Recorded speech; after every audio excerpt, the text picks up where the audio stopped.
Welcome to DAPs Magic Reports. I'm Mr. DAPs. And this is our D23 extended coverage edition of DAPs Magic Reports, where we are going to go through not everything that happened at D23 Expo, but at least all the stuff that we did and some of the highlights, and just kind of give you our overall thoughts on what D23 Expo was like, and just what we were excited about, what we weren't so excited about, and all of that jazz. We thought it'd be great to start off with where I think that's actually where I started off my weekend, was the hall floor. And on the hall floor, they had a ton of stuff to see and do. As you walked right in, there was a stage it's called Main Stage, where they had different events throughout the weekend that were happening that you kind of just walked up as you saw it and then be able to leave. And maybe you stayed for the whole thing, maybe you didn't really matter. And that was a cool thing. One of my favorite things was kind of get a few minutes down, and there happened to be a training academy. It was kind of like, oh, you can never have too much Jedi. Yeah, on Sunday actually, it was great because they had this mini stormtrooper kid that came up and he wanted to be a Jedi and he ended up being a stormtrooper instead. So he did, and it was cute because they had him stand right next to the other stormtrooper, and the force was strong against him, so he got force pushed back. And it was a really cool moment, and that actually was a cute show too, because there was this little kid that was probably like 2 feet tall, but he was tiny, and he was scared to death of Darth Maul. So he was like hitting his sword and backing, or his lightsaber and backing up his Darth Maul, just not doing anything, but it was really funny because they backed all the way across the floor. And so it made for a really, like, it was a good humorous way to end Sunday, one of the last things that I did. But jumping back to Friday, that was a great day to explore the floor because it was definitely the least busy of the 3 days for exploring the floor. And so I started my day right off the bat, going back and seeing the Shanghai exhibit, and then also going to the Disney Studios exhibit as well. And missed getting the Luxor ball by like that much. Things I really didn't want to carry it. It was kind of like, that'd be cool. In my bag. What am I going to do with this? Luxor balls are cool, but not at 10 o'clock or whatever it was on Friday morning. That you have to carry it around for the next 12 hours. Yeah, like it was a long day. And so I went there and I was looking at the studios first, and they had some Star Wars costumes. They had BB-8 there. They had some of the First Order was there. They had some, I guess there were photo opportunities really to kind of showcase upcoming movies. And they also had a preview of The Good Dinosaur, which I was surprised how many people were sitting there and waiting to watch it. Showing up for that, and then they also had a little stage there where they were doing, like sometimes it was how to draw a certain character, maybe some of the development of a certain character, and they had different, mainly animated studios there throughout the weekend. They also had a display for Alice the Looking Glass, which frankly I'd completely forgotten about, and until the expo, Alice the Looking Glass, that's a thing, and it showed back up during the Disney live action video. And I can't say that I'm any more compelled to see it than I was before, or after the event. At least I was curious what the thought was looking at the costumes, because there's things like Alice's Adventure, Matters, Explore, something else. Yeah, I mean, like, why are they looking at that? That's all I'm curious. Right, and like how will it fit into the existing stories? We kind of already know, like people be an interesting thing to see what ends up happening with Alice the Looking Glass. You know what I'm saying? I don't know what to think of it yet. We'll wait and see. That's acceptable, right? And what else they have there? They had a thing for Disney Nature back behind it where you could show an app, and you download the app and you get some, and then right next to that, right between the Disney Studios and the Shanghai Disneyland Resort, Imagination Pavilion, that's where they had the Pandora exhibit. And I did that on Friday. We did it on Friday as well. And so what you got to see was there was like video on basically this tour company. It actually reminded me of the old Star Tours video, very much so, because it was clearly like people inside the company that were representing what they're doing, but as tour guides as opposed to engineers. It was kind of fun. Like, it was cute. That's what I'll say. Yeah. And then you went around the corner and you got to see the model of Pandora along with you. And I actually, like, I thought the model was almost more impressive than Pandora's. Because I was looking at the model and I thought, this is fun. I can put a train right through there. But it was cool. And what do you think of Pandora now that you've seen the model? And we'll talk about the panel later. But. Yeah, there's a station in there, but I just want to see some shape shots. Even because the model makes it look incredibly immersive. And I know that's what they're going for, but I think I just have to guess. Everything's already much.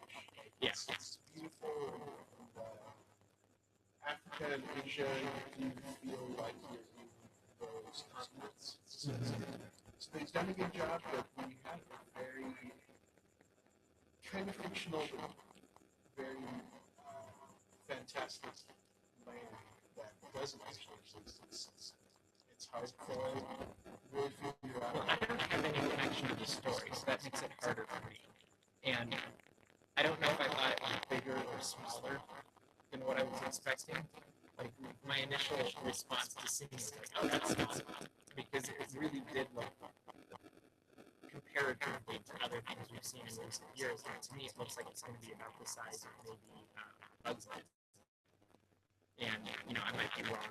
I mean, it's probably a little bit bigger than that, but not hugely. Like, it's not Frontierland. It's not Tarzan. Like, it's nice, but it's not massive.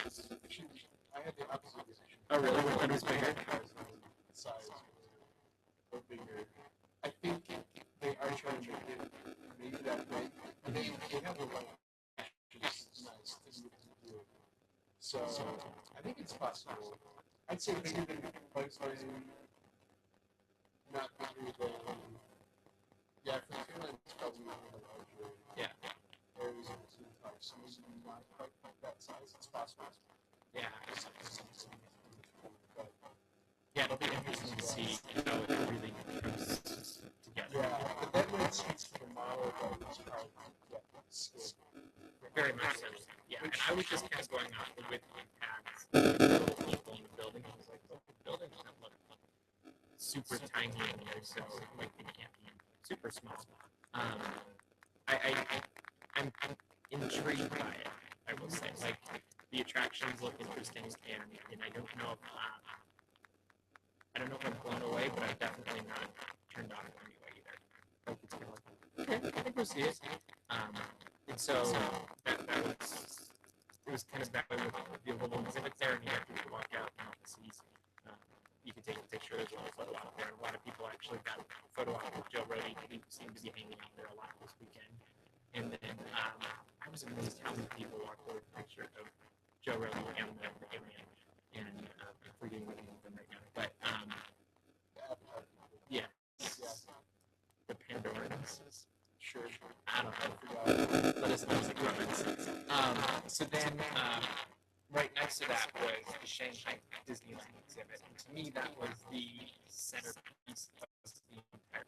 Like, that was the highlight of all highlights. And it had a small model of the castle there. It had different exhibits for each area and whatever you're going to call it. And you basically walk in, and where we traditionally would have Main Street and parks we're used to, they now have this thing called Mickey Avenue. Noticing that it's really not as deep of a street as we're used to, and it's a very shallow street, so it kind of goes wide. Yeah. You've got a little bit of but then it goes back to the summer.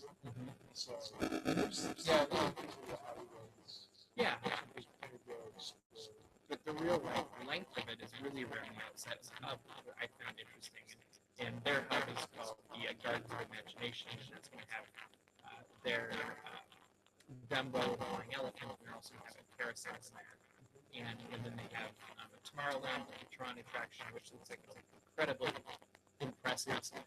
And like one of the things, like everybody's been talking about the light sites and stuff.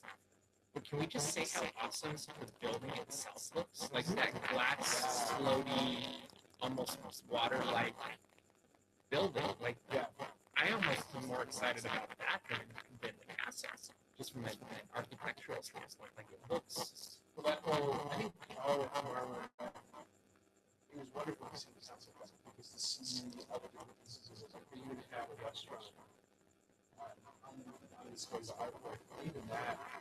Like, I love Tomorrowland restaurants because they always do a good job. Well, especially, I think there's a lot of things you can do with it. Yeah. Yeah. So, they're fun. They're just always great. But this like, you would be yeah. Oh, definitely. And that's definitely a good place. We walked out of that exhibit going, we want to go there. And so I think that's what that exhibit is there to do. And yeah, we got to see some other, the Pirates area looks very cool. There's other areas that you see the park that look fun.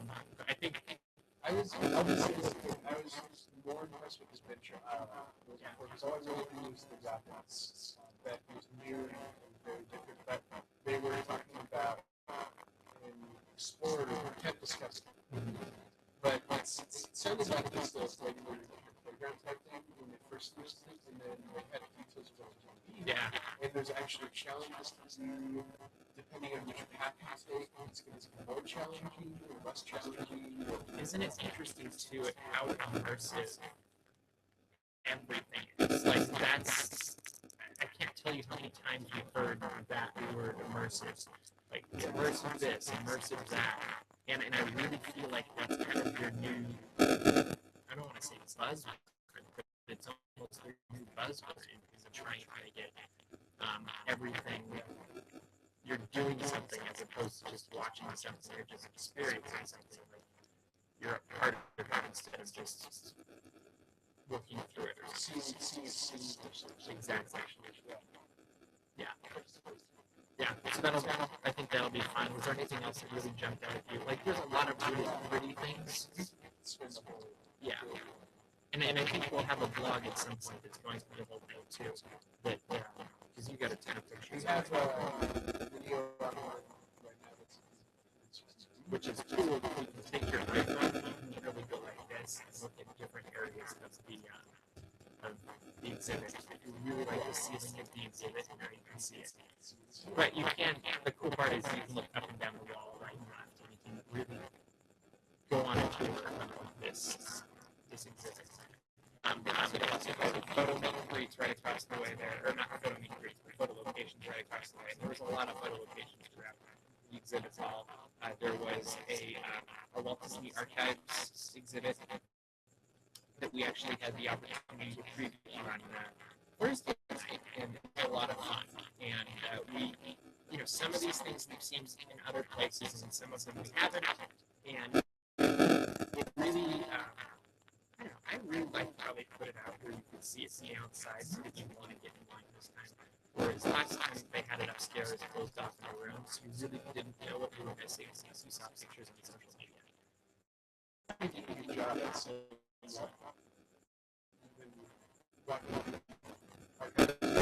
upstairs, you just have black walls. One was spaces. And it wasn't bad. It felt very much like a museum. This really felt like, I'm not even sure what to describe it. I was watching through some things that felt more magical than just these zoos. And it had some things that we haven't really seen before. They had an Alice in Wonderland part of, an original ride vehicle that was made of plywood. And it was really, really cool looking. And then they had an Alice figure that was there that was building the old Cheshire Cat head that it looked as old as it was. And they had other things that are popping out in my head. They had yeah, that's right. And they had Harold, the old Harold, was there with the yeah, but it was a really good, I think, nod to what what is changing currently in the parks at Disneyland. And another thing that popped out to me that was really cool was the Cheshire Cat and Candy from the Electric Parade. And that was cool to see. And yeah, and then I like all of the name badges too. Like they had all the different name badges for places, years, as well. But there was a ton of stuff there. We have a video tour of that on our YouTube channel as well, as you check it out if you'd like. As you continued on, there was a couple of stores. There was a Disney Dream store, also Macy's in Glendale. If you really wanted to throw your money into Disneyland company, that was your opportunity to do that, and we did. They had the show pass system set up that worked really effectively. It wasn't perfect, but it's better than not having it. They also had a store pass system. I would say that was one of the most effective things they had to do. Yeah, considering this is the Fourth Expo, and all the years before this has just gotten in line. And with the stores, the lines this last year really don't have to go with yeah. the Expo. So having the store pass was able to maybe wait in line for that for like an hour at the beginning of the day, and come back home and enjoy the rest of the experience. And I think that's the best. Yeah, and then they also had a ton of different like private exhibitors that brought in their booths. There was, you name it, they probably had it, from Star Wars to art to whatever. And then they also had a Disney Infinity or Disney Interactive area that had.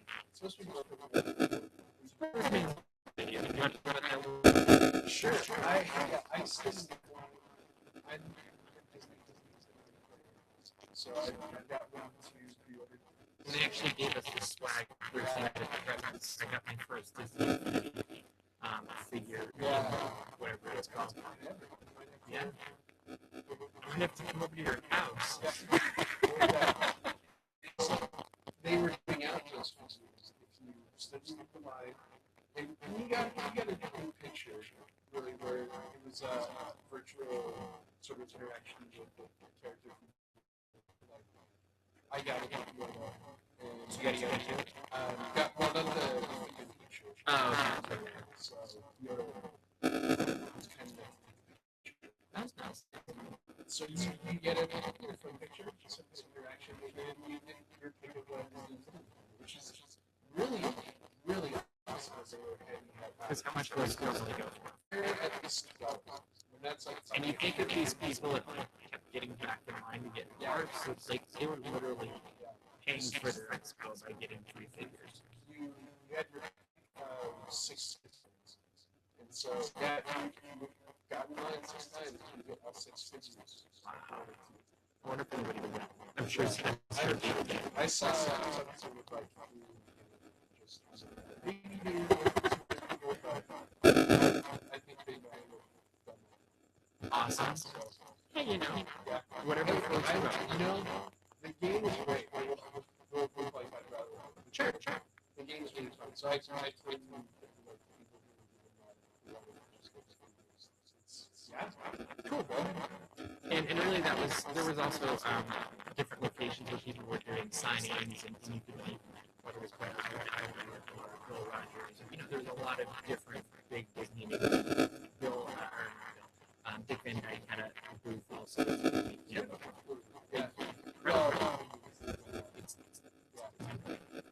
But there was a lot to do on the floor, and really it was a good place to kind of come back and just enjoy seeing people. And they had the Pizza Planet truck out there too. That was kind of fun. Yeah, surprising ones. It was, oh, this is cool. And so yeah, that was a good thing. And let's get into some of the panels, I guess. And the first one that pops into my head, actually one that is Scoop Row. So Friday started out with 2 pretty big panels. The first one being Disney Legends, the other one being Magic of the Muppets. Disney Legends, really the highlights. I think that probably George Lucas, Danny Elfman, and then the surprise case. Well, no, it was a surprise, but I don't think it was a surprise to Disney. The unannounced, there's a good word. The unannounced honoree was Johnny Depp. And we sadly didn't get video. This was 5 minutes before the presentation started. No video, even though usually we do. But so you just have to take our word for it. It was a nice ceremony, and these guys have really contributed to the furthering of the Disney company and bringing the Disney company in one way or another. And that's how you get nominated to be a legend. And there's quite a few of them, Richard Sherman there. And they're always a really good ceremony. And I kind of think it's one of those things that's Bob Iger really shines. Yeah. Like you can tell he cares. I was going back and looking at pictures today, and you can just see the joy in some of those pictures of, clearly him and George Lucas have a connection, and that's just fun to see. And see that it's almost like Christmas morning when you're giving a gift and you're seeing somebody have it, for lack of a better word. You just see that joy in his eyes, and so that was kind of fun to see as well. And then you went to the Muppets panel, Magic of the Muppets, and what was that all about? That was showcasing mostly the new show. So they have September 22nd. the And they gave me a button. Yeah. Yes. You might be able to see this. It's a small spot. So they had the Puppeteers, the main Muppeteers. And they did a panel just talking about the show and what's been like the Stars Fund. And then they had audience comes up that just complete volunteers and they just sort of took them. They got to learn how to be so it was I wanted to do that. Did you ever do that? I did. Just not Like they stand weren't up. quite getting far back when they started to. So you had to be kind of front. So Okay. but yeah. It was, and they brought out the characters that they The Muppets. the Muppets that they The Muppets was very cool. I don't know if this is easy to describe, but well, I think I gotta say, like they did have some audience questions. I think there's one woman that really captures a lot of them in this panel. Like she got that thing right, and she can control herself. I know she was like just laughing because it was so amazing and like comical, like the Muppets were just on par. Well, and the Muppets have always been at their best when they just go to go. Yeah. Like, scripted Muppets are nearly as good as just go. Yeah. Yeah. This I was so I don't know maybe if she was laughing or crying, but either way, just like you actually just control yourself as a Christian, but she said, I'm not no, it's okay. Because we want to know what you have to say. Yeah. Like there's a lot of people just said to the mic and like, this is going to do talk to nothing. So I mean, like, this was an amazing time. Well, and I don't know about you, but for me, like, a lot of people love Mickey Mouse, but I love Kermit the Frog. Like that's my Mickey Mouse, and so I think that's an awesome experience. What do you learn about the show? So learn just news items more about the Muppets are going to be doing on this top show that you'll have. Which things such as Bilbo's going to be a stage here, Cobra was there. Uncle Deadly is going to be the costume guy. Of course he is. So yeah, I don't know that we're all going to wear black. Yeah, I don't know, but Sandy Eagle is not ethics. It's something like Content filters and yeah. So just little things like that. I think some of what they were saying they're trying to do in the show, like new sort of camera movements, and this sounds amazing for being the Muppets. It's like they're going to have computer shots following the Muppets, like walking around hallways and parts, and that's so you're getting maybe if you know everyone's sort of shots, The West Wing sort of thing. Yeah. flapping through continuously. Yeah. That's what it's. That's like the squirrel. Too much fun to see. So, but they're full on moments, and they're going to have people walking through, and it's all people that are at the same height. That's they didn't say how they're doing it. That's totally fine, but there's some strict shots that are just I'm gonna enjoy seeing how that turns out. I bet you'll be able to figure it out. Yeah. Yeah, I think that'll be really cool. And they showed video, right? They showed this instead of the same That we've seen before. 10-minute Okay. And then you said something about pigs in space. Yeah, so they let fly the guns without maybe they weren't supposed to, they didn't anyways. It's still not good. So there's supposed to You be cannot censor the money. there's going to be 4 to 5 new pigs in space episodes on YouTube. That's probably some suits. That's really cool. So that makes me think they've already been filmed. I think they have. Maybe not fully, but pigs in space. We've been talking about. We've been wanting that for yeah. So we got it back. Hey, I'm okay with that. I'm gonna watch it on the computer either way. Like it's either that or Apple TV, so it might as well be do it that way. I'm like totally cool. You don't know what pigs in space are. Google it. Do yourself a favor and look it up. It's ridiculously funny. It's yeah.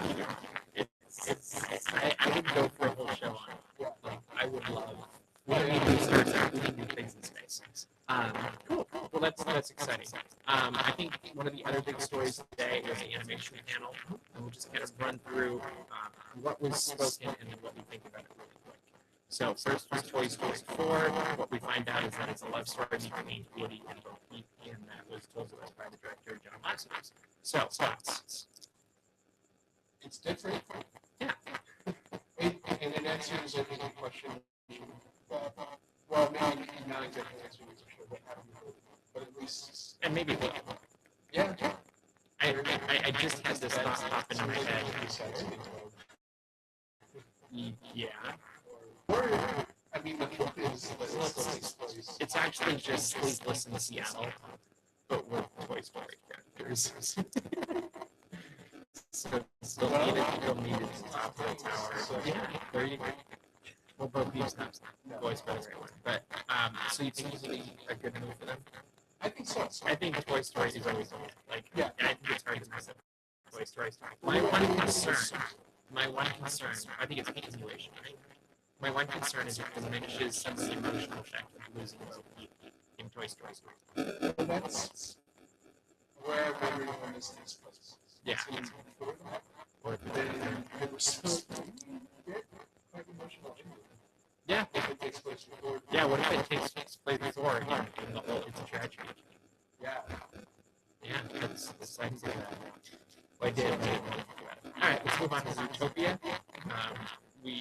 Jennifer Goodwin was there to share some video clips, and mainly the big thing that came out of that is Shakira is going to voice Gazelle, who is a gazelle, and who is also a top star in Zootopia, which comes as zero surprise, I don't think, anybody.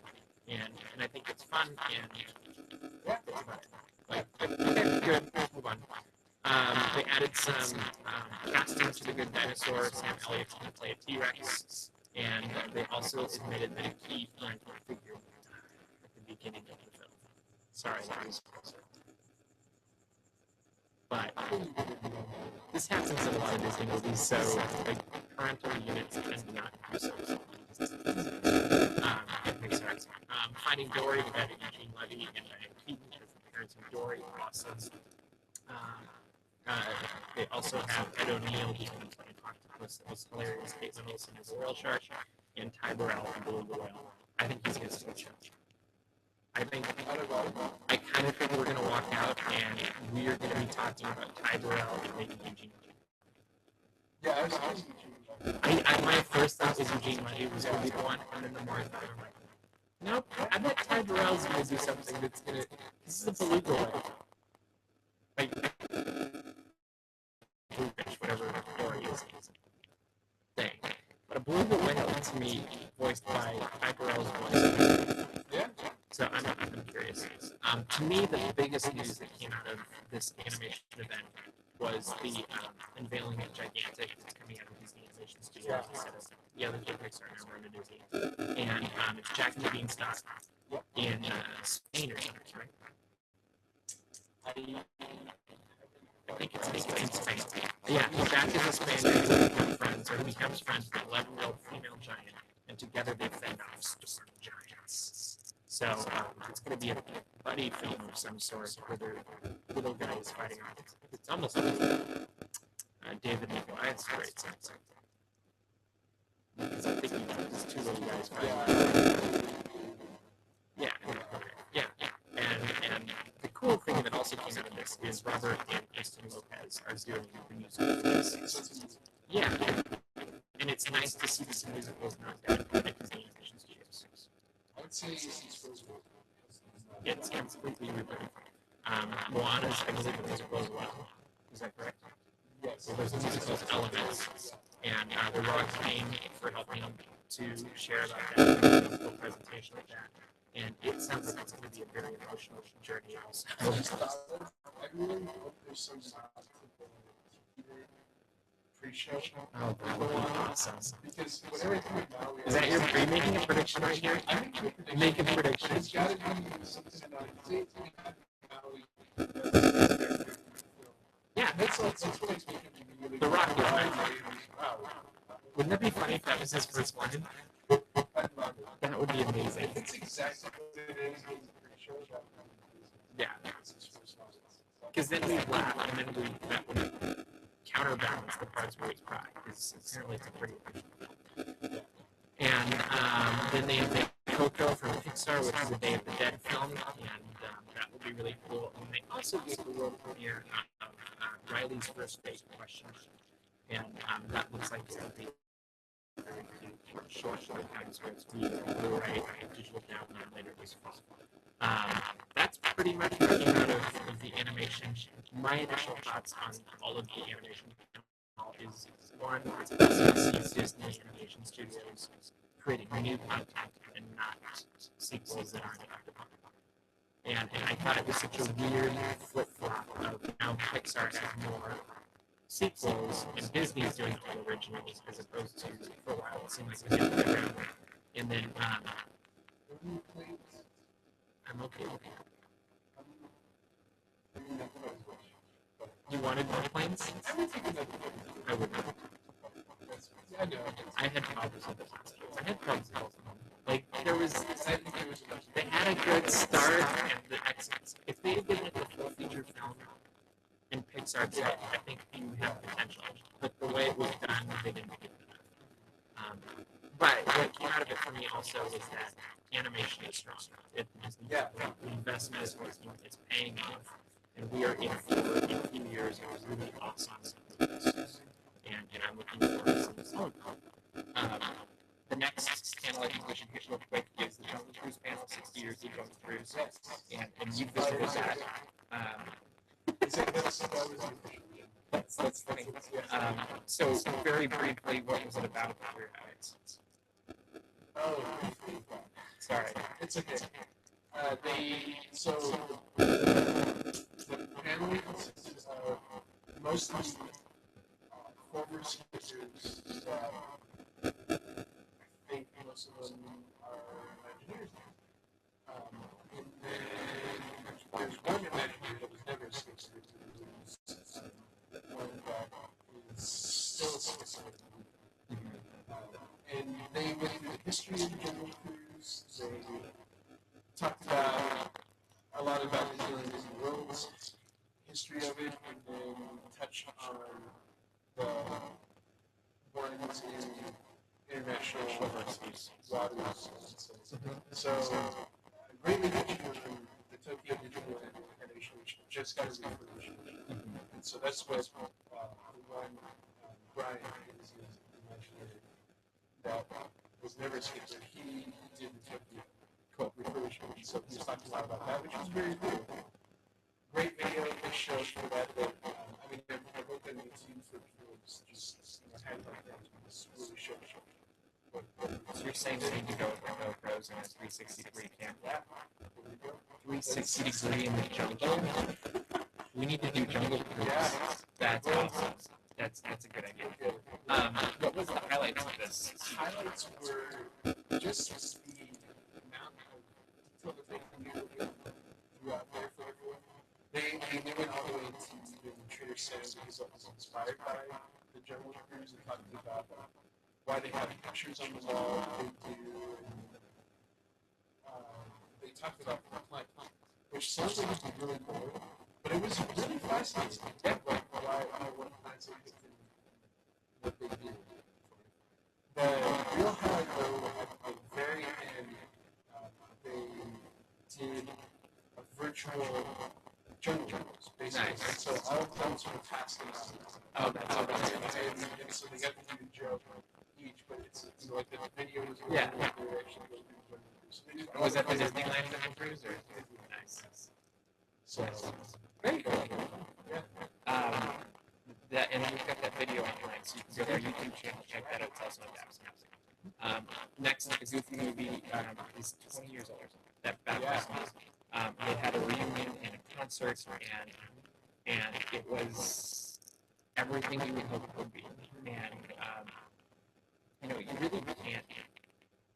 Like, I don't know that you could have done anything better for an event than what they did for fans of the Goofy movie. And so they definitely hit that out of the park. And people were literally still talking about that on Sunday. Like, as I was talking, what was your favorite thing from the weekend? Goofy movie. And it was amazing, too, all the different generations that were into that, too. There was people that were fairly young and then older, and that was kind of fun to hear. There was also the 60 Years of Imagineering, where really just went into the history of Imagineering, and, like, it was kind of your mashup of everything Imagineering in 60 years and 60 minutes. Longer than that. But it was the past, present, and future of Imagineering, and I think those kind of events, or those kind of panels are just fantastic. And I would like to see more of those through, not wait for D23 Expo, but, maybe more things like we did the Wednesdays with Walt Disney. That would be a really cool thing. And those are really the highlights of day one of the D23 Expo. Should we move on to day two? All right, day two was the biggest day of the entire thing. And really, there was a ton of different panels you could hit. We're just going to focus on the big ones. And that starts with Disney live action movie panel. First up, we got kind of a look and feel for what Doctor Strange is going to be about. Benedict Cumberbatch did a video basically saying he doesn't want to mess up and he's going to do his best to make it great.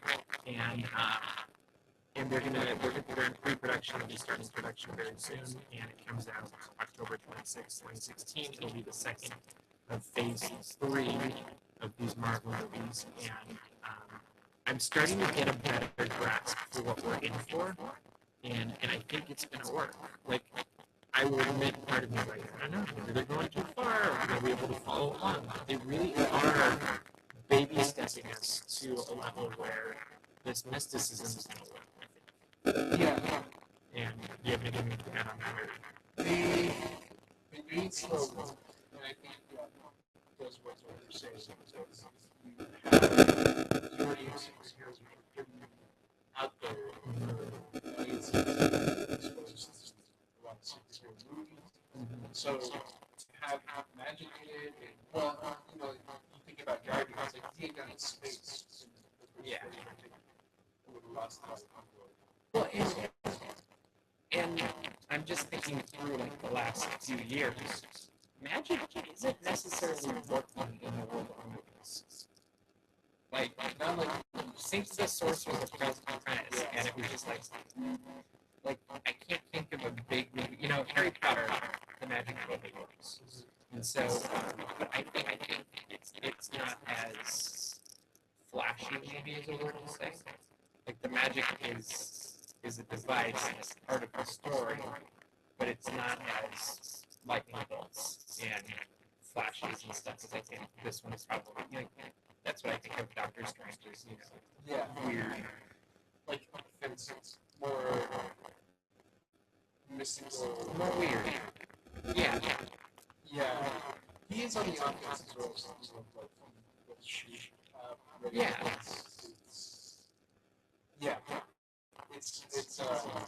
It's more like it's going to be more visual magic as opposed to what that something happens. It seems like, and like I think it's just more visual, and so it'll be interesting to see how the visual for the magic actually happens, and if it's something that we can follow from, you know, Captain America, who's very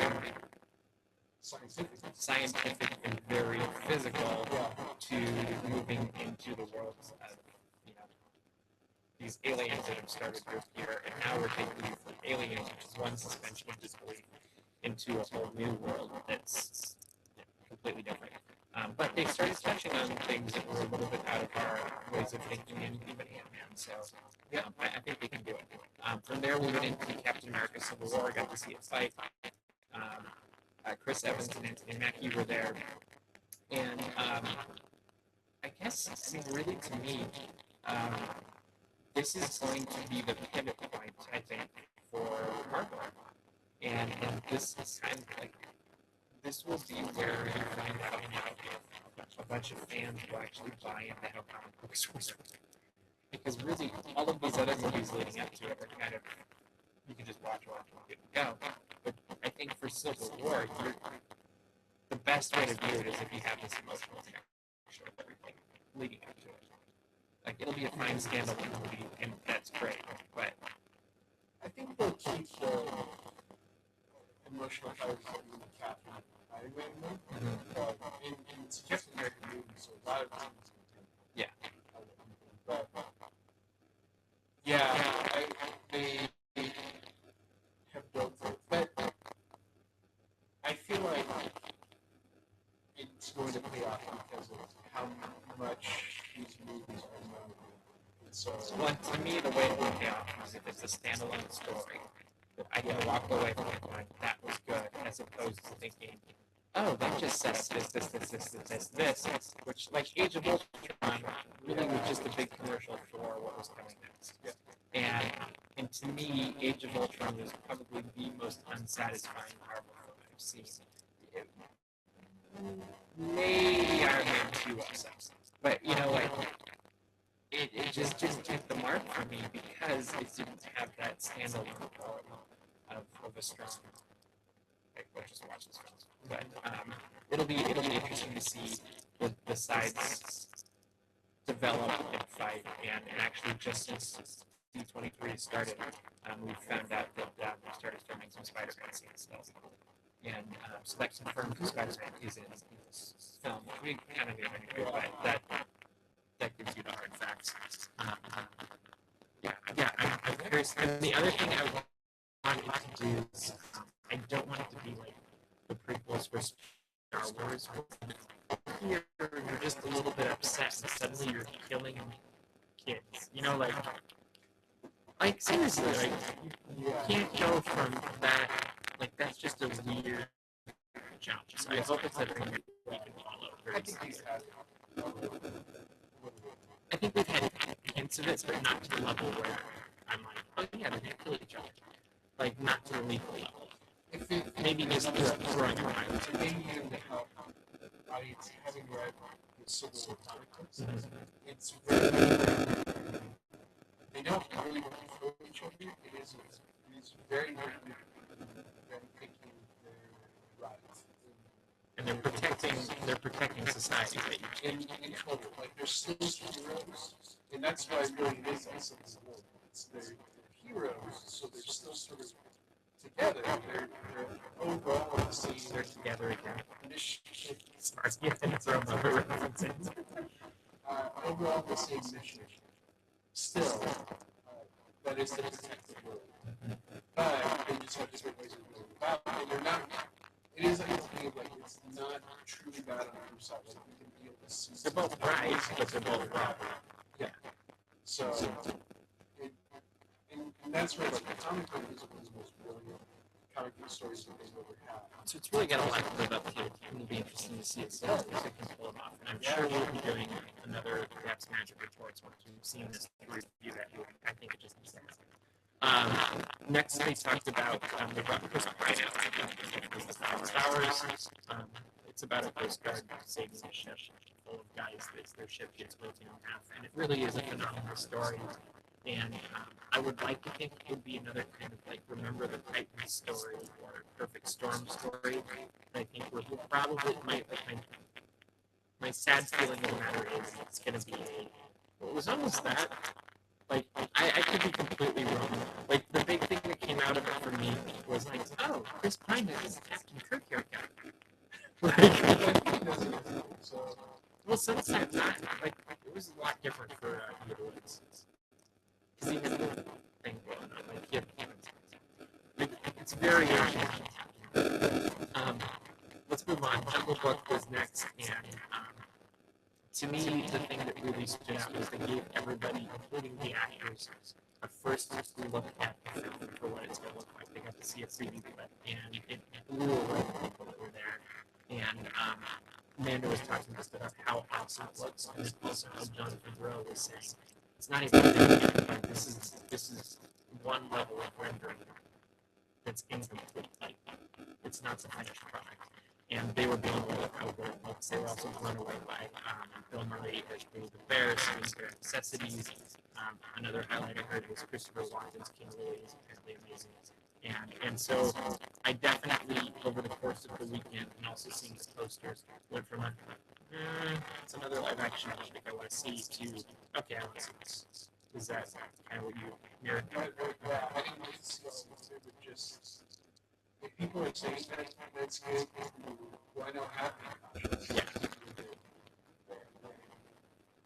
There's no. Yeah. There's another preview about Looking Glass. You know, that'll be interesting. Pete's Dragon was previewed. I think the big noteworthy thing of that was he has hair that changes color, and nobody knows exactly what's going on with that. But remember, Pete's Dragon, Elliot, has hair on his head and also painted his tail. Yes. So it could have been Pete was petting his tail or his head or something. You don't actually see like the body of the dragon; you just see the fur. And so that'll be interesting to see. Beauty and the Beast they showed a clip from, and I actually think people are going to really enjoy it. And I don't know that it's going to be completely distinctive, but I think it's going to be a very nice retelling of the classics animated with a little bit of the musical thrown in. And I kind of think it'd be almost, I mean, it tends to be like a much better version of the producer's coming to a movie. You know, like, I kind of think the musical and the movie, the animated movie, and it's going to become this new movie with a little bit more depth than they did. Yeah. And Josh Gad apparently is Pirates of the Caribbean number 5, Dead Men Tell No Tales. Is that right? Yeah, it's coming back. Johnny Depp came out on stage as Captain Jack Sparrow. Really, the highlight of this was him throwing grapes at everybody. Really doing anything else. Let's just throw grapes. Like that would be good. And then this is where it really gets exciting is you start seeing Star Wars news. Rogue One started filming. The director for Star Wars 8 and going to be Ryan Johnson, but we now know that Colin Trevorrow is going to be directing Star Wars 9, and he's fresh off of Jurassic World, which he made a lot of money, I'm sure. They made a lot of money. Probably the biggest movie was something. Yeah, so easily. I think it was our biggest movie this summer. That's what we saw is the one that was universally like, the one. That was the winner, and the thing I'm curious to see with 3 different directors now for these 3 main movies, and the Rogue One they're actually calling Star Wars Stories now. The anthology has been changed to now Stories. But with the 3 main trilogy movies, I'm curious to see if they can keep the same feel and the same look. And also the character integrity, if the characters continue to have that same. Like, it's hard to write, like, have 3 different writers for 2. I think Lawrence hasn't helping with the 3rd one. But it's really hard to keep that continuity going through. So it'll be interesting to see how well they do with the continuity and then the story development through 3. And then they also released a poster at the end of this segment that really gave some clues to where the movie's going to go just by who's closing what and what they're doing in that poster. Do you notice that? No, you're gonna have to look at it because that's like a pretty smart talk. but it really is interesting to see. There's a pretty big clue in this poster about who is going to end up doing what in the film, and it's not necessarily anything you would have guessed from what we've seen before. Let's see what else. The Untitled Han Solo movie is going to be directed by Christopher Lord. And Lawrence has his son John cast in a writing screenplay, and that's going to be coming up in 2018. So what will end up happening is Star Wars movie, and then a story of the Star Wars stories and Star Wars story.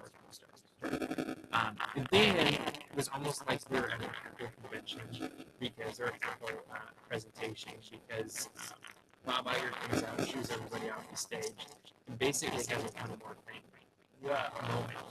And that's where he announces that Disneyland and Disney Hollywood Studios are going to get a 14-acre Star Wars land, whatever name that's going to be. And that leads us right into the Disney Parks and Resorts now. And that's what they basically started this Parks and Resorts panel with an overview of where Disney is, past, present, and future. And there's this beautiful video, I thought, that was put together for that. And then Chairman of Parks and Resorts, Bob Chapek, comes out and talks about basically everything new in Disneyland for the 60th anniversary. All the Disney 60th anniversary stuff. And then we've talked about that before, so we're not on here right now.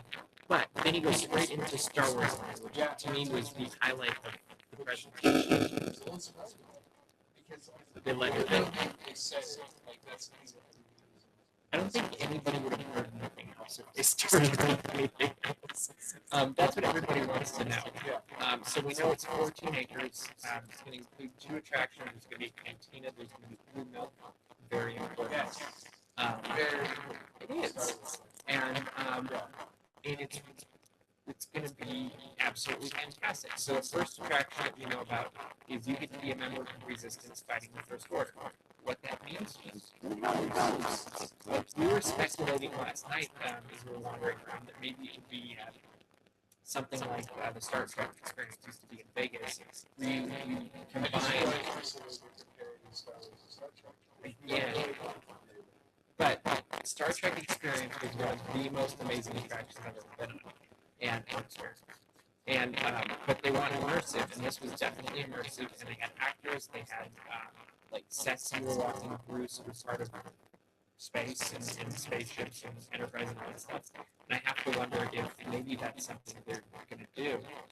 One of the things I noticed that's interesting is they flat out said these lands, or whatever you're going to call them, are going to be inhabited by robots, aliens, and people that live there.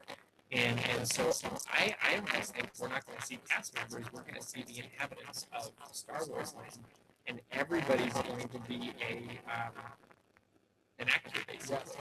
And that makes me wonder if we are also going to see a change in the way they're presented. Like, are we going to see non-traditional badges? You know, like, everybody sees a Disneyland badge, you know what it is, but if you're on a Star Wars planet we've never heard of before, maybe they have, yeah, maybe be something different. So that'll be interesting to see how that works. I'm also curious to see if they're actually robots walking around, or if they're going to be in certain locations, how that will work.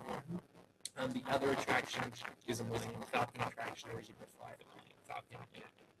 I guess will be some sort of simulator remake, but they haven't given any details whatsoever. There's a few concept art photos and this is a preview of the coming attraction that they didn't even give a timeline for. And so there's a lot of unknowns when it comes to this, and it'll be cool. Like I'm excited. Like 14 acres is huge. Because Cars Land is 11 acres, right? Sounds right. Yeah, I think Cars Land is 11 or 12. So you think of Cars Land, and then you're going to add another chunk onto that, and there you go. That's Star Wars. And it'll be both at Hollywood Studios in Florida and Disneyland. And I thought that was interesting too, because I would think if you're trying to get people to stay for 2 full days at Disneyland, you'd want to add more to California, Disney California Adventure. But I don't know. That's why I'm not in charge. Like, I'm personally glad it's in Disneyland, just because I think that's a really exciting thing to get for the park, just because it hasn't really had anything hugely new since Sounds. Do you talk about the first version? Because it took up Yeah, previous. yeah, because that's a previous attraction. I don't think there's been Buzz Lightyear then. a new land since Toontown. Yeah, I mean, a new land will be Toontown, so that'll be really interesting, and it'll be interesting to see how that plays out. And then they also said there's this thing going to be called Seasons of Force, which will be coming just to Disneyland. Oh no, it'll be at Disneyland Studios. Disneyland, yeah, Disneyland will get the hyperspace mountain, which will turn Space Mountain into an X-wing battle, and that will be epic. And we'll probably go on that a billion times. Star Wars Launch Bay is coming. That will be an immersive experience. Immersive back. And then they're also going to have, actually, they're also going to have the Marvel headquarters, superhero headquarters, right next to that, it was saying, as I was reading through the press releases. And so that will see the return of Captain America and Thor, and then also, they said the Iron Man thing, whatever. Iron Man is coming back also. And so that will be and that'll be, I'm assuming it's going to be around the time but we don't know yet. They said something next week. And then in Florida, we'll get similar things. There'll also be entertainment and food, and, you know, everything. There's probably a awesome merchandise too. So we can all spend money and they get the fireworks show. I kind of want it. Honestly, we love Disneyland forever, but making this 360-degree video of Star Wars. Maybe they'll be there for it. So that's what's going on with Star Wars. What's your initial gut? Like, I hope we get to see the Millennium Falcon as we come in. Like, I will own Star Wars Land. Like, I hope we walk into Star Wars Land and like over, because it's a starport on a distant planet that's never been unveiled before, which is great because they need to have any preconceived notions.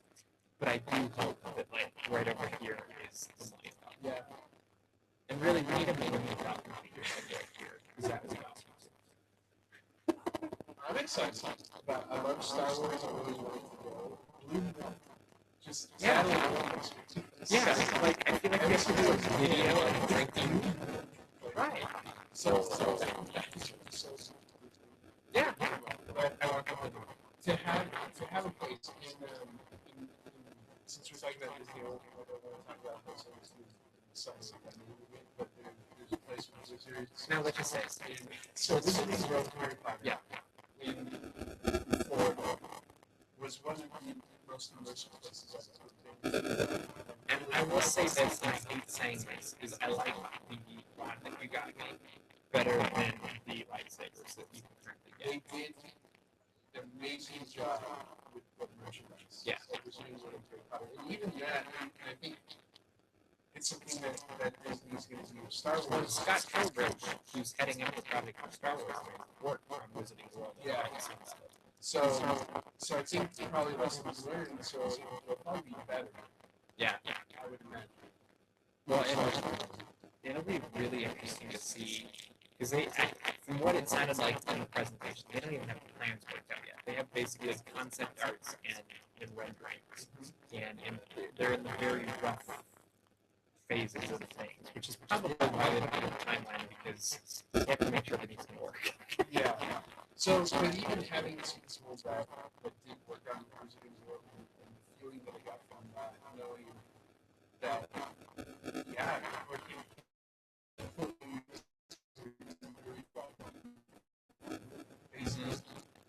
is that been great with Star Wars?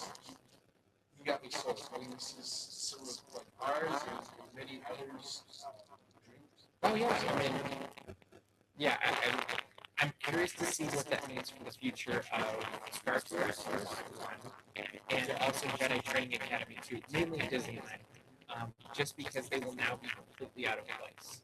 And part of me has to wonder if something will happen like this Iron Man, what was it called, Iron Man experience that's in Hong Kong Disneyland, if that will end up coming to Tomorrowland and we see kind of more of that direction growing, or it just is like, what if the Millennium Falcon becomes the new Star Tours? Yeah. Like, I could see that happening. Yeah. Because in my head, like, kind of the way I would imagine this is the Millennium Falcon attraction is like a mix between Mission Space, Star Tours, and something else we haven't seen before, where you're getting to fly through Star Tours on the Millennium Falcon, and so you're taking more control of it, so maybe a little bit of the video game element of it. And if you were creating those experiences and you're doing them, so you're mixing video game with Star Tours, except with the Millennium Falcon, is a really amazing Star Tours. And like, it might just be like, this is a 30-year-old attraction, time to update. And I could be completely wrong. It's just that thought popped into my head. And then you have to wonder if they'll have a stage or something over there for Jedi Training Academy can move too, because they are updating that. They didn't announce this in the Parks Resort panel, but there was a press release that came out, and they're updating that to incorporate Star Wars Rebels, which I think is awesome. So still has Darth Vader, but you have, like, it's going to be a way, I think, especially, like, you have to be a kid to participate in this. And so now these kids are going to be connecting more, maybe they'll be fighting with the Inquisitor, maybe they'll be somebody else. I kind of think we're going to see a reveal this season of a new, well, yeah, like some new apprentice for Darth Vader. And it really wouldn't surprise me if we saw Darth Vader as apprentice. Now, the two that you do battle with on Jedi Training Academy, which would be better too, because it would make the story fit for Jedi Training Academy a whole lot stronger. Because Darth Vader and Darth Maul never existed at the same time. So I wonder if it's like to be like a random. It's bad.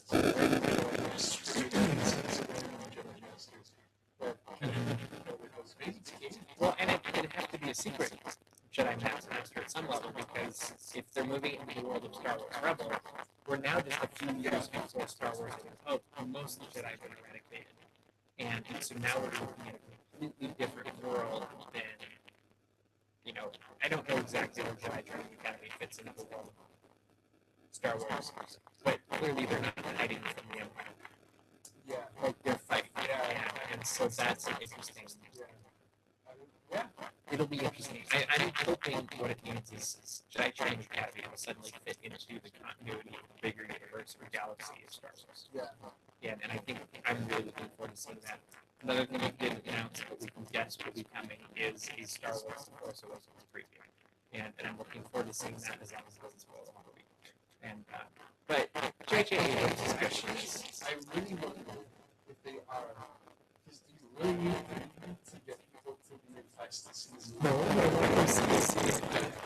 yeah. The next big thing that came out of this Disney Parks and Resorts panel was the Pandora section, and Joe Rohde came out with James Cameron, and I'm forgetting who was the third guy. So that guy. Yeah, but he was great. And but they came out and they basically tried to paint the picture of what Pandora would be in Disney's Animal Kingdom comes out. And to me, it was very much almost hearing like Star Wars land, but with a different location, where they really want you to be immersed in the location, and you're not just in a land representing that location, but you're going to that planet, Pandora. And so to me, it sounded like it's going to be very much like, I mean, we might be entering a new world or new era of cast members as these,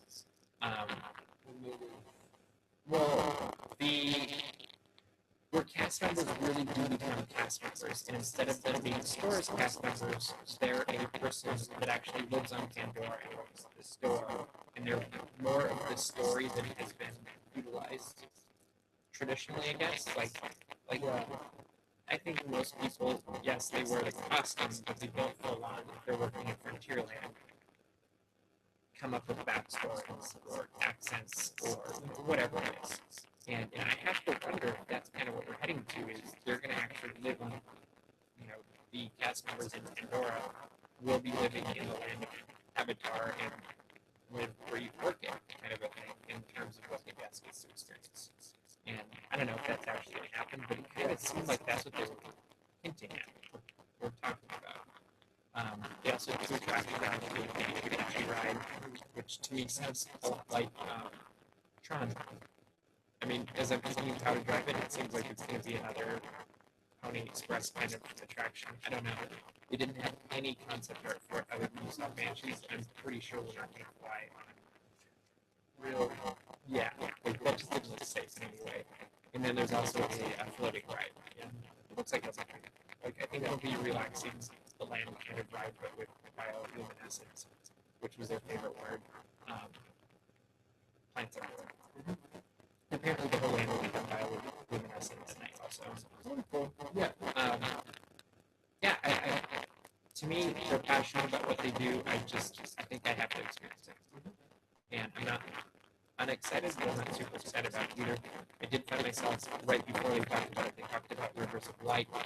And Joe Rody was painting a picture for that and just talking about how simple it's going to start out to the point where you're almost going to wonder, like, what the heck is it doing? And there's going to be light emission, live actors, lights, fire. It sounds like it's going to go crazy. I didn't hear fireworks, though. No, so it's like probably bad for animals.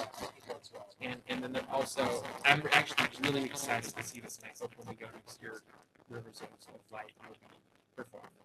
And then they also said they're going to extend the Kilimanjaro Safari into the night and somehow create an eternal sunset or something. Like, that's kind of what it sounded like to me, which I'm curious how you do that. Because the sun is big. Yeah. And that's a lot of light shooting over the horizon. So I'm almost wondering if we're going to have, and like, there's a lot of electricity. Like a show. I think it's going to be like literally lights on the horizon. Maybe, or something. Yeah. I'm curious to see how they pull that off. Yeah. And it definitely intrigued me, and I want to see it. They moved over to Epcot really quickly and talked about the Arendelle expansion. They were getting insanely quiet. I'm sorry, the Norway expansion.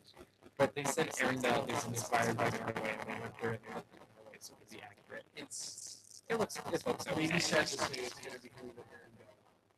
It is. Like, I just did a back to it. And I hope in Frozen 2, Arendelle turns into Norway. Because to me, then it kind of at least closes that loophole and maybe, like, it doesn't fix things, but it kind of fixes things. The Norway pavilion is getting expanded. There's going to be a meet and greet area. It actually looks kind of cute, and it's always been a dead space, so yeah, it'll make it one of the bigger pavilions in the area. It looks like they are doing a good job of showcasing the pavilions, have a lot of detail that make you feel like you're in an actual place. And then, like, I could see, having seen the Spirit of Norway several times, I could tell that it was inspired by Norway. Yeah. There's elements that are. Yeah, it'll be good. So, it's not necessarily what we want, but it'll be good. But it works. Yeah. Toy Story Land is going to hit next. It's coming to Disney's Hollywood Studios. Basically, the premise there is you get shrunk down the size of a toy in his backyard. There's going to be a couple of attractions. One's a Slinky roller coaster. So it'll be fun, like a family-friendly coaster. And then there's going to be a green alien men attraction, spinny ride thing, saucer thing, which at first that actually ends up being trackless systems. Was my initial gut, and there's going to be a lot of you, so that'll be kind of fun. And then obviously characters will be very food and all that stuff. So. Then they moved on to Hong Kong Disneyland Iron Man experience. Basically, you get to go on the Iron Balloon, I think they call it, and you're getting a tour to Stark Tower, Hong Kong, and then Hydra attacks, and you have to beat Hydra to win. And I don't know what you thought, but I was a little bit underwhelmed. Like, I loved this segment, because this was where they also brought up Stan Lee, and they also brought out Iron Man, and that part was fun. But the video of the attraction itself, I was like, well, this looks like a video game that we used to play in Dimensions or something. Just like the rendering of it wasn't the quality that I'm hoping it's because it's not there yet. Yeah. That would be nice because it was just a portion. Because really, to me, if it's going to work, it has to be like we just went. Yeah. Um, Well, although they're using the cartoons, so it's not like they weren't using the cartoon animation, like, and that wouldn't work either. But I just feel like it needs to be. Like, I worry that the quality is not as high as some of them are, and maybe it is. Maybe we'll see what their rendering is. But I almost would have liked a disclaimer saying that this isn't the final film or something. You know, like, I don't know. Then they also talked about Tokyo Disney is expanding its Fantasyland, getting an Alice in Wonderland section, which sounds like it'll be delightful. We need to do something also in space needs a moment. And then they're getting a bunch more Arendelle and Tokyo Disney Sea. They're getting a whole like port. yeah. And that probably actually is pretty cool. And that's a pretty big expansion for Tokyo Disney Sea. I haven't been there, but you have. And it seems like it's actually probably fitting pretty well there. It does. They've done a great job of all the different ports and harbors they have there, and they have a mermaid one, and that's very interesting. Like just Arendelle is very cartoon like as well. So they did a great job with mermaid. So I would imagine they're going to do an awesome job with Arendelle. Yeah. So. And really, it's going to be something they want to have last, so they have to. Yeah. And that'll be really fun as well. The parks segment ended with basically it was the kiss goodnight from every theme park, Disney theme park around the globe. And they had some, they had a bunch of singers. They had a cast choir, they had trumpeters and fireworks. It was a very nice ending medley of favorite Disney songs that are used for night shows. Really, I think it was pretty much every night show from around the globe for Disney theme park. So that was a nice ending. Then we came back just a few hours later, and you caught the Disney Interactive segment. We're now moving on to day 3. There's Christmas, by the way. So Disney Interactive, big story out of that. One that we didn't talk about before is there's a new PlayStation 4 that's coming out, Star Wars bundle. Yes. Yeah. Which captured the attention of a lot of people. So I mean, I kind of. I'm not going to get it yet, but I kind of want it. Yeah. This is Star Wars version PS4, PlayStation 4, and it will come with either Star Wars Battlefront or Disney Infinity 3.0, which will have Star Wars. So, and each one will have Darth Vader on the front. Yes. Yeah. And a controller inspired by a suit, which would be, I don't know what that means, but it'll be cool. Not too sure. Because the controllers have to be pretty standard. Yeah. So, but it's still very cool. And we'll also come with download codes for some classic Star Wars. Oh, fun. So like Super Star Wars, an X-Wing, is X-Wing one of them? I want X-Wing Fighter, but I feel like we did have that. That was probably my favorite Star Wars game. It's ancient, but it was amazing. So then they announced Disney Infinity 3.0. What were the highlights? If we want to go straight there,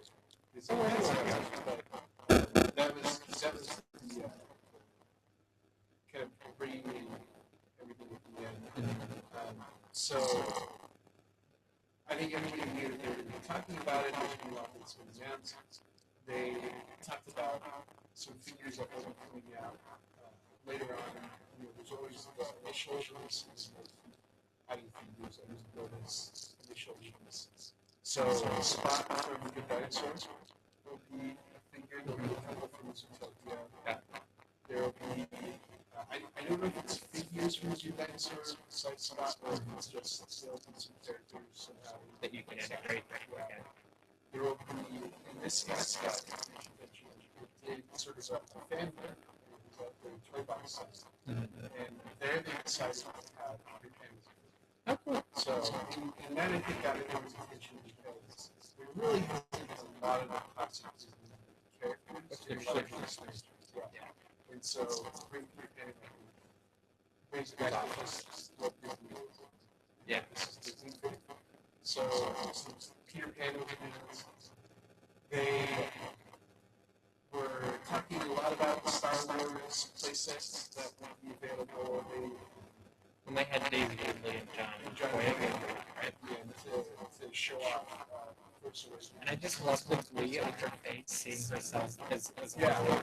like She was taken back by it. she was totally geeking out about it. Yeah. It was really cute. Yeah. I was like, I know nothing about you, but I like you. You know?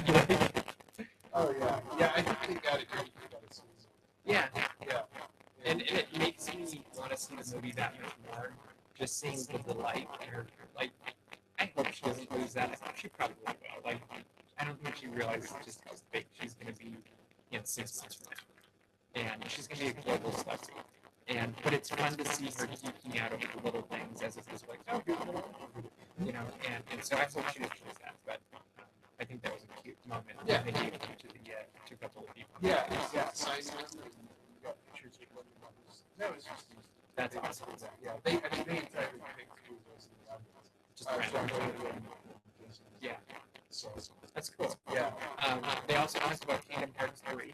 Yes. Well, maybe to tell you, sure. One of the big reveals for Disney Plus, there's always this unlock. Oh, yeah.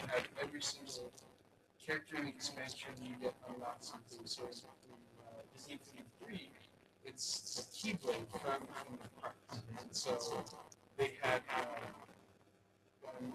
his name's the guy that's the head of Japanese. Yeah. Yeah. And I'm not going to try to say it. yeah. Go ahead. How should we? And he came out. But he came out to announce it because he had been listening to some Kingdom Hearts to talk about that. I had to know a lot of the events that through maybe one of the electronic shows that Taylor was in the New World to be visiting.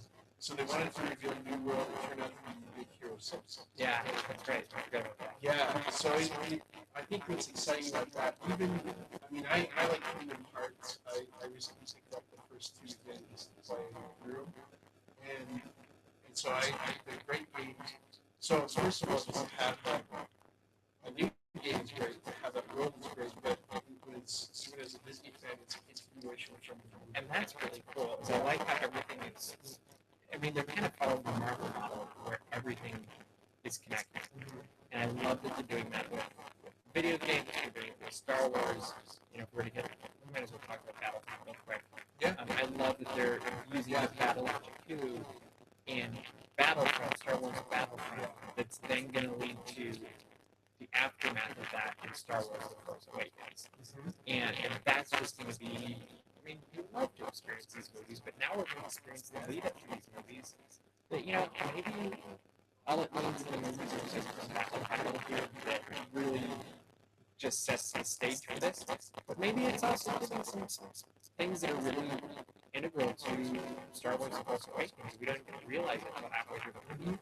And I think even when Marvel does this, if you get everything, then you'll notice those details of stuff happening. And I didn't see if you play Battlefront or Battlefront. There's probably some elements of that that's even here in the first one. Well, I wanted to see that already. Like, I wanted to play it already, and that was like, oh, I have to get this. Like, that was that moment for me, and it comes out on November 17th. So, about a month before Force Awakens out. So, I think that's December 18th. So, yeah, you talked about Kingdom Hearts.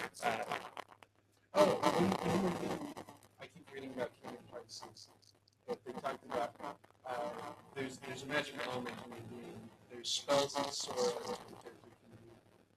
And they're doing some stuff that was inspired by Disney park attractions. So it looks very much like the Main Street, like it's very good stuff like T-Caps as well.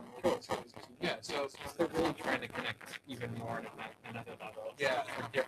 And the thing that's smart about that too is it's going to reach a whole different set of fans that you might not get anymore. Connecting me more with the other Kingdom Hearts games. Like I said, I picked them up to play them now, and I'm like, oh, I really glad Kingdom Hearts 3. That's really cool. So, yeah. And there was a couple other games that were mentioned throughout the event, but I don't think those were as big of a deal as he's. No, yeah. Kingdom Hearts introduced some mobile applications.